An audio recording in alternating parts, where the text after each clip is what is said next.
Sir தந்தி office தானே sir? Dinathanthi தானே? ஆமா. ஏன் சார் உங்களோட பேப்பரில் மட்டும் முதலமைச்சர் அப்படின்னு ஒரு வார்த்தையை மென்ஷன் பண்ண மாட்டீங்க?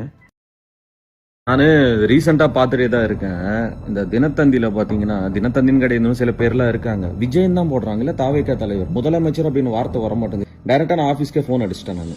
சார் தந்தி ஆஃபீஸ் தானே சார்? தினத்தந்தி தானே? ஆமா.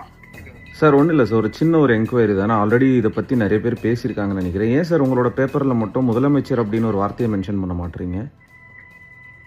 ஒரு எடிட்டர் லைன் பக்கத்துல நீ பேசுறீங்க சார். தயவு செஞ்சு கொடுங்களா, தயவு செஞ்சு கொடுங்க.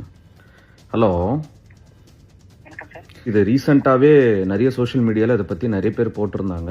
ஏன் சார் நியூஸ் பேப்பரில் முதலமைச்சர் அப்படின்னு ஒரு வார்த்தையை யூஸ் பண்ண மாட்டீங்க தினத்தந்தியில்? போடுவாங்க நெக்ஸ்ட் டைம். இல்லை சார், விஜய் விஜய் அப்படின்னே போடுறீங்க. அவர் இப்போ தமிழ்நாடோட முதலமைச்சர் தானே சார்? அந்த வார்த்தை சொல்லக்கூடாதுன்னு ஏதாவது ரூல்ஸ் இருக்கா?